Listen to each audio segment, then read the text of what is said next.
네, 안녕하세요.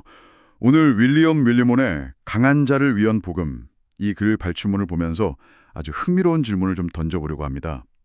보통 우리가 기독교 신앙하면 좀 약하거나 소외된 분들을 위한 메시지라고 생각하기 쉽잖아요. 그런데 만약에 나는 뭐 지금 삶에 꽤 만족하는데 딱히 부족한 게 없는데 이렇게 느끼신다면요. 복음이 그런 분들께는 어떤 의미일까? 오늘 바로 그 지점을 한번 깊이 파고들어 보겠습니다. 네, 맞습니다. 오늘 다룰 내용이 바로 그거죠. 스스로 강하다고 느끼거나 실제로 그런 삶을 사는 분들에게 기독교 신앙이 어떻게 좀 다르게 다가갈 수 있을까? 저자는 우리가 흔히 아는 그 고난 극복 서사 있잖아요. 네네, 그 간증 같은 거요?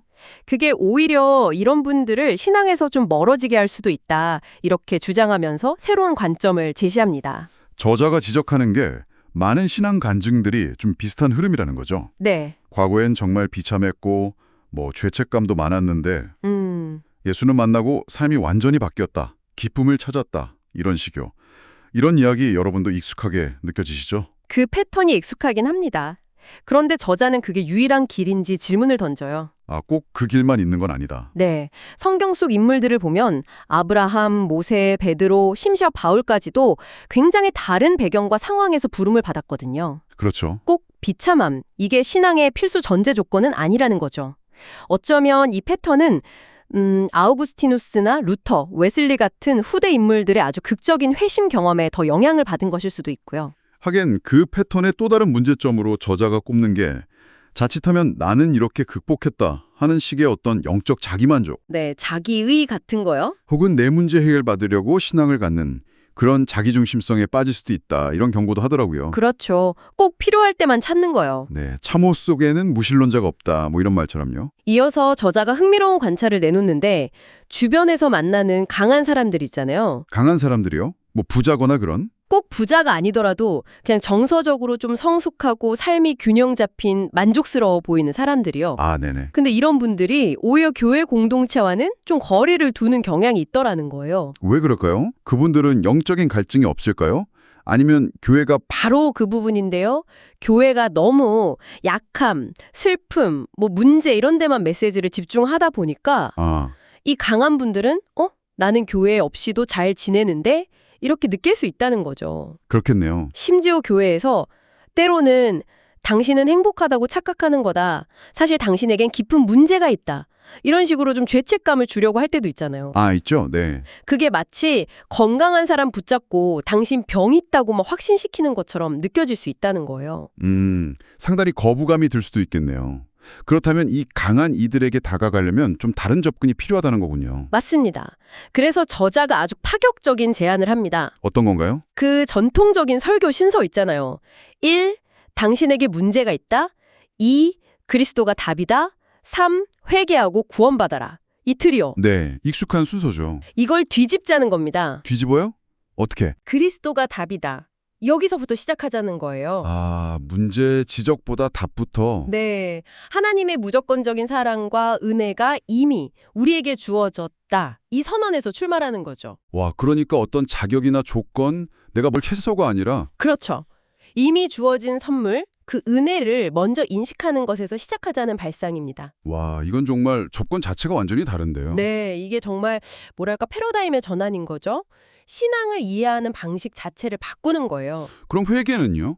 회개는 필요 없는 건가요? 아니요, 그게 아니라 진정한 회개, 그 메타노이아라고 하죠. 마음과 방향의 근본적인 변화? 네. 이게 죄책감이나 벌 받을까 봐 두려워서 하는 게 아니라 이미 받은 그 엄청난 사랑과 긍정, 그 안에서 비로소 가능해진다는 관점이에요. 사랑을 먼저 깨달을 때 진짜 변화가 온다. 맞습니다.